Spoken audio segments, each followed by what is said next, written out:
Hello दोस्तों, नमस्कार। स्वागत है आपकी अपनी कोचिंग एकलव्य कोचिंग संस्थान में। उम्मीद करते हैं आप लोग बहुत अच्छे होंगे। आइए आज हम लोग बात करते हैं यूपीटेट और सीटेट के बारे में। कुछ लोग सोचते हैं कि सीटेट और यूपीटेट दोनों एक ही है, लेकिन नहीं, दोनों में बहुत अंतर है। सीटेट जिसको हम लोग जानते हैं सेंट्रल टीचर एलिजिबिलिटी टेस्ट के नाम से, और यूपीटेट को हम लोग जानते हैं Uttar Pradesh teacher eligibility test. CTET जो होता है केंद्रीय शिक्षक पात्रता परीक्षा होती है, और यूपीटेट जो होता है उत्तर प्रदेश शिक्षक पात्रता परीक्षा होती है। इसका मतलब क्या है कि सीटेट जो है केंद्र सरकार यानी भारत सरकार, जो कि सीबीएसई बोर्ड दिल्ली द्वारा कंडक्ट कराई जाती है, और यूपीटेट क्या है वो उत्तर प्रदेश सरकार यानी उत्तर प्रदेश शिक्षा सेवा चयन आयोग द्वारा कंडक्ट करवाई जाती है। और दोनों ही परीक्षाएं बीएड और बीटीसी जो कर लिए हैं वही लोग केवल देते हैं। जैसे यहाँ देखिए, ये सीटेट के बारे में हम बात करते हैं, तो सीटेट एग्जाम जो है बीएड और बीटीसी यानी डीएलएड करने के बाद अध्यापक बनने के लिए प्रथम क्वालिफिकेशन एग्जाम है। मतलब इसको पास करने के बाद आपको डायरेक्ट कोई नौकरी नहीं मिलेगी। ये परीक्षा केवल आपको मात्र पास करवाती है और केवल योग्यता को बताती है कि हाँ, आप इस परीक्षा को पास कर लिए हो, अब आप अध्यापक बनने के योग्य हो गए हो।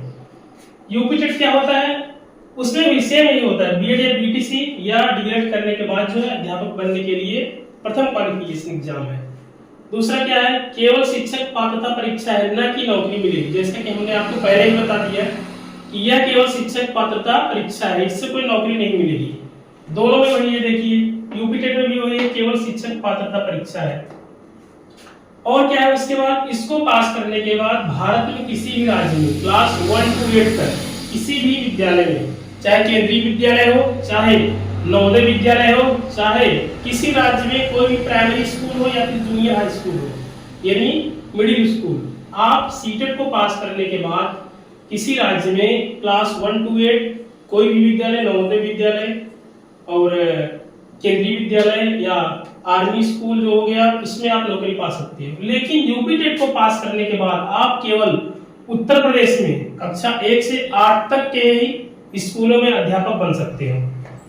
अब देखिए पैटर्न क्या होता है इसके परीक्षा का। सीटेट जो है सीटेट में 150 प्रश्न पूछे जाते हैं, 150 नंबर के। और हाँ, सबसे अच्छी बात, इसमें कोई निगेटिव मार्किंग नहीं होती है। और जैसे सीटेट कराता है उसी तरह से यूपीटेट में भी 150 प्रश्न पूछे जाते हैं, 150 नंबर के। उसमें भी अभी तक कोई निगेटिव मार्किंग नहीं होती है। और सीटेट में जो 150 प्रश्न पूछे जाते हैं वो दोनों कक्षाओं में टीचर बनने के लिए अलग अलग तरह से कराए जाते हैं। कक्षा 1 से 5 तक में अध्यापक बनने के लिए पेपर 1 कराते हैं वो लोग, जो कि 150 नंबर का होता है। और कक्षा 6 से लेकर 8 तक के अध्यापक बनने के लिए पेपर 2 कराते हैं, वो भी 150 नंबर का ही होता है।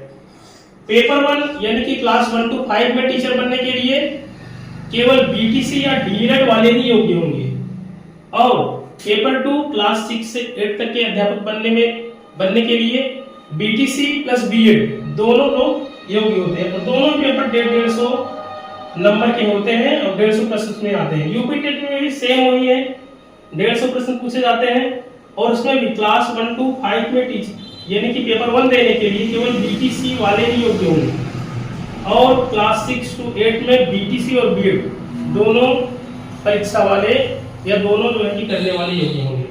150 क्वेश्चन होता है, 150 प्रश्न होता है, दोनों ही पेपरों में, और उसमें भी कोई नेगेटिव मार्किंग नहीं होती। अब हम लोग बात करते हैं पेपर 1 के सब्जेक्ट के बारे में, सिलेबस के बारे में, कि पेपर 1 में क्या क्या पूछा जाता है, जो कि सीटेट और यूपीटेट में थोड़ा सा डिफरेंस है सब्जेक्ट में भी। आइए हम लोग देखते हैं पेपर 1 जो कि क्लास 1 to 5 के लिए होता है, जिसमें केवल बीटीसी वाले बच्चे ही बैठ पाते हैं, जो लोग बीटीसी कर लिए हैं। और पेपर 1 भी 150 नंबर का होता है, 150 प्रश्न आते हैं, जैसा कि यहाँ देख रहे हैं, ये लिखा गया है। तो इसमें 150 प्रश्न किन किन सब्जेक्ट से आते हैं आइए देखते हैं। सीडीपी 30 नंबर का होता है, और हिंदी 30 नंबर की होती है। हिंदी के अलावा, हिंदी जो की भाषा है उसके अलावा एक और भाषा लेनी होती है, चाहे आप संस्कृत लीजिए चाहे आप इंग्लिश लीजिए। सीटेट में अभी हम केवल बात कर रहे हैं, ये भी 30 नंबर का होता है, और मैथ जो 30 नंबर की होती है, और पर्यावरण भी 30 नंबर का होता है। लेकिन सीटेट में क्या है, जो 30 नंबर में प्रश्न पूछता है सीडीपी को छोड़ करके, सीडीपी में केवल 30 नंबर का प्रश्न ही पूछता है, लेकिन हिंदी में क्या करता है, 30 नंबर में से 15 नंबर आपके हिंदी के प्रश्न रहेंगे और उसमें से 15 नंबर जो है पेडागोजी रहेगा, मतलब मनोविज्ञान, यानी कि आप बच्चों को हिंदी किस तरह से समझाओगे, किस तरह से उनको पढ़ाओगे। उसी तरह से जो आप दूसरी भाषा लेंगे, इंग्लिश या संस्कृत, उसमें भी 30 में से 15 नंबर सब्जेक्ट का रहेगा और 15 सवाल जो है उसके रहेंगे पेडागोजी के। मैथ्स में भी वही है, 30 में से 15 प्रश्न जो है सब्जेक्ट के रहेंगे और 15 प्रश्न जो है पेडागोजी के रहेंगे। सॉरी, यहाँ पे जो है सब्जेक्ट लिख दिए हैं यहाँ, जो कि पेडागोजी होना चाहिए 15, तो इसको आप लोग समझ लीजिएगा इतना। और देखिए इसमें ईवीएस में, पर्यावरण में भी 30 में से 15 नंबर 15 प्रश्न, यानी कि 15 नंबर के सब्जेक्ट के रहेंगे और 15 नंबर पेडागोजी के रहेगा। तो टोटल 5 सब्जेक्ट, 30 का एक, तो टोटल मिलाकर के 150 प्रश्न पूछ लिए जाएंगे और 150 नंबर के, जिसमें से 150 नंबर में से अगर आप SC ST हैं तो आपको 83 मार्क्स ले आना है पास होने के लिए, अगर आप जनरल या OBC हैं तो आपको 90 मार्क्स ले आना है पास होने के लिए। आइए हम लोग देखते हैं यूपी टेट में पेपर 1 के सिलेबस के बारे में। यूपी टेट में पेपर 1 जो होता है, यानी क्लास 1 to 5, जो कि BTC या डीएलएड वाले लेंगे, उसमें भी 150 प्रश्न ही आता है 150 नंबर के।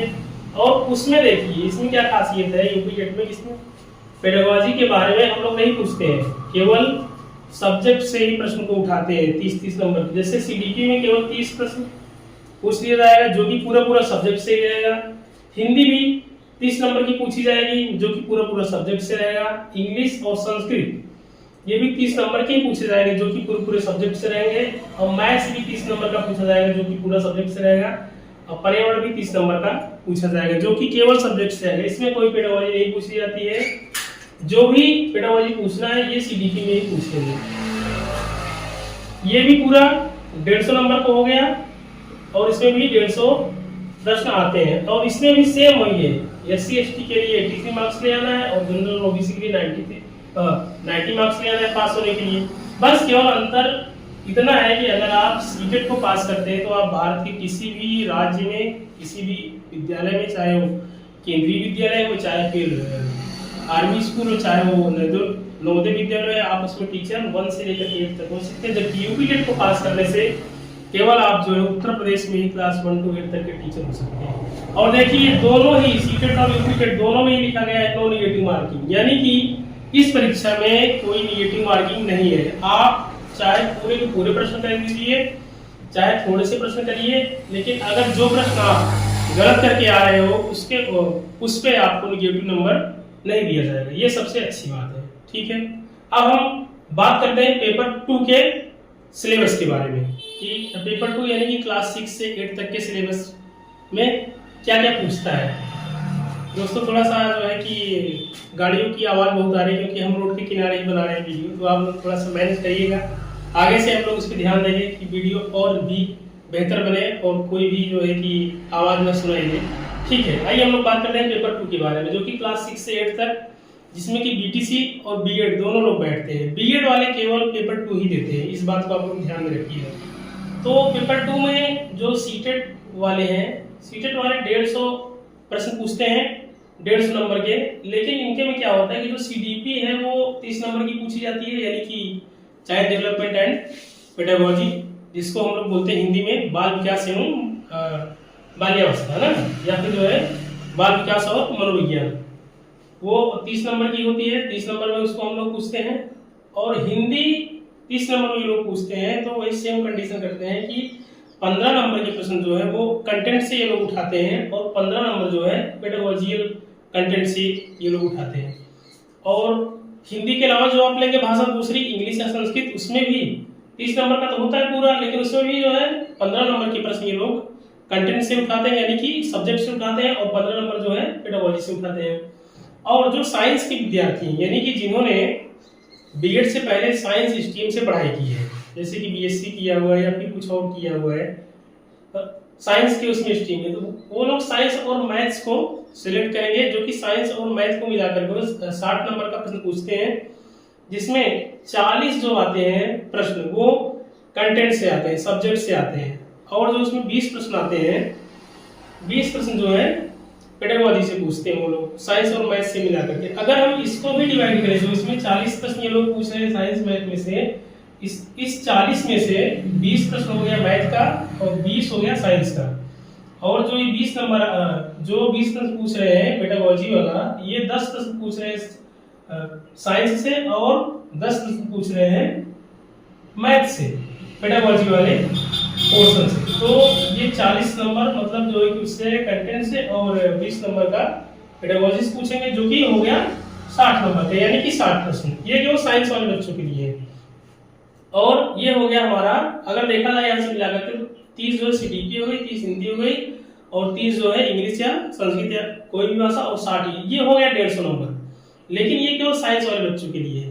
अगर आपने बीएड से पहले आर्ट्स विषय लिया हुआ है, यानी कि बीए किया हुआ है या फिर जो है कुछ और किया हुआ है, तो आपको साइंस वाला पोर्शन नहीं लेना है, आपको साइंस स्ट्रीम उसमें नहीं सिलेक्ट करनी है।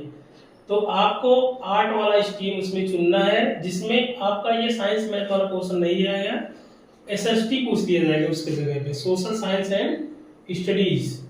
और ये जो साइंस मैथ्स है ये वाला गायब हो जाएगा। ये 60 नंबर का सेम पोर्शन आपको आर्ट वालों को ये 60 नंबर का इसमें दे दिया जाएगा, जिसमें 40 नंबर के प्रश्न यानी कि 40 प्रश्न उससे पूछ लिए जाएंगे कंटेंट से, और 20 प्रश्न जो है पेडागोजी से पूछ लिए जाएंगे। सेम वही हुआ कि जो 60 यहाँ से हटा दिया गया आर्ट वालों में से, और वही 60 जो है साइंस वाले से हटा करके मतलब आर्ट वालों का सब्जेक्ट उसमें दे दीजिए। बाकी सीडीपी हिंदी और दूसरी भाषा सेम रहेगी, बस साइंस और आर्ट वाले में केवल जो साइंस के बच्चे हैं उनके वाले में मैथ और साइंस आ जाएगा, जो आर्ट्स के बच्चे हैं उनके वाले में एसएसटी आ जाएगा। और ये मिला करके 150 नंबर के प्रश्न हो जाएंगे और 150 क्वेश्चन हो जाएंगे इसी तरह से।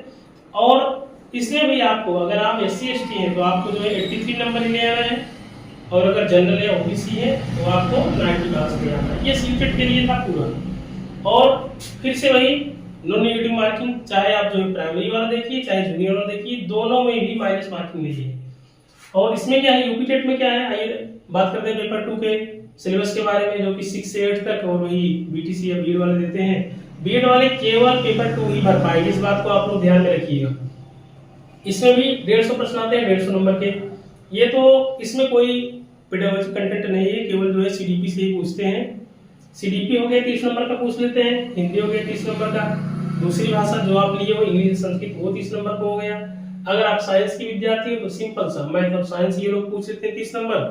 और अगर मतलब आर्ट की विद्यार्थी हो तो साइंस वाला पोर्शन वहां से गायब हो जाएगा, आपको आर्ट का सब्जेक्ट उठा के पूछेंगे 30 नंबर का। और ये सब मिला करके अगर आप साइंस के तो साइंस का ये लोग लेंगे 60 नंबर, अगर आप जो है आर्ट्स के हो तो आर्ट्स का लेंगे 60 नंबर, और बाकी ये तीनों आपका सेम रहेगा। और ये आपका मिला करके 150 नंबर को हो जाएगा 150 प्रश्न। दोस्तों हम एक बार आपको फिर से बताते हैं कि वो वाहन जो है बहुत सारे आ जा रहे हैं सामने से, तो थोड़ा सा मैनेज करिएगा, आगे हम लोग ध्यान देंगे। और इसमें भी देखिए नो नेगेटिव मार्किंग है, इसमें जो है यूपी टेट जो है इसमें भी कोई भी माइनस मार्किंग नहीं है, आपको नकारात्मक नंबर नहीं दिया जाएगा। और उसमें भी वही सेम है, अगर आप जो है 83 नंबर ले आते हैं तो आप जो है SC ST हैं, और जो है 83 नंबर ले आते हैं तो आप पास हैं, और अगर आप जो है कि OBC हैं तो आपको 90 नंबर ले आना पड़ेगा तब आप पास हैं। हाँ एक बात और मैं आपको बता दूं, ये जो CBSE बोर्ड है, ये CBSE बोर्ड जो करा रहा है सीटेट को, इसमें जो 83 मार्क्स जो बच्चे ले आएंगे SC ST वाले, वो केवल अपने राज्य में ही वैलिड होंगे 83 मार्क्स से। अगर उनको अन्य राज्य या फिर केंद्रीय विद्यालय या फिर आर्मी स्कूल या नवोदय विद्यालय की वैकेंसी देखनी है तो उनको जनरल में फाइट करना पड़ेगा, क्योंकि कोई भी बच्चा अगर अपना राज्य छोड़ के दूसरे राज्य में जाता है हम अप्लाई करने के लिए, तो वो वहाँ पे जनरल कैटेगरी का हो जाएगा। इसीलिए आप 83 नंबर को भूल जाइए। मतलब अपने राज्य में अगर आप जो है वैकेंसी का वेट करना चाह रहे हो, अपने राज्य में अगर आप नौकरी पाना चाह रहे हो तो ठीक है, SC ST वाले बच्चे वहाँ पे 83 नंबर ले आए। अगर उनको अन्य राज्य में नौकरी करनी है, जैसे बिहार हो गया, झारखंड हो गया, पश्चिम बंगाल या फिर दिल्ली या फिर CBSE बोर्ड किसी भी स्कूल में, केंद्रीय विद्यालय हो गया, मतलब आर्मी स्कूल, तो आपको 90 नंबर ले आना। इसीलिए आप थोड़ी देर के लिए 83 नंबर भूल जाइए, प्रयास यही करिए कि आपके 90 से कम नंबर नहीं आने चाहिए। अगर 90 से कम नंबर आ गए तो आप अन्य राज्यों की वैकेंसी के बारे में नहीं सोच पाएंगे, मतलब उनका फॉर्म आप लोग नहीं अप्लाई कर पाएंगे। तो ठीक है दोस्तों, आज हमने यूपी टेट और सीटेट के डिफरेंस के बारे में पढ़ा कि दोनों में क्या अंतर है, और हमने पेपर 1 यूपी टेट और सीटेट दोनों के पेपर 1 के सिलेबस के बारे में जाना, उनके सब्जेक्ट्स के बारे में जाना, उसके बाद हम लोग पेपर 2 के सिलेबस के बारे में, सब्जेक्ट के बारे में जाना। और अगर इन सारी बातों को बताने के बाद भी कहीं भी आपको डाउट है तो आप लोग कृपया जो है कमेंट करिए, बताइए जो भी कमी रह गई है, क्योंकि अभी हम लोग शुरू किए हैं और हमारे पास उतना सारा सेटअप भी नहीं है। और आप लोग शोर शराबा सुन रहे हो, अगल बगल हो रहा है किस तरह से, तो थोड़ा सा मैनेज करिए, जो कमी रहेगी उसको सुधारा जाएगा। फिर मिलते हैं हम लोग अगली क्लास में। ध्यान से देखने के लिए, सुनने के लिए बहुत बहुत धन्यवाद। नमस्कार।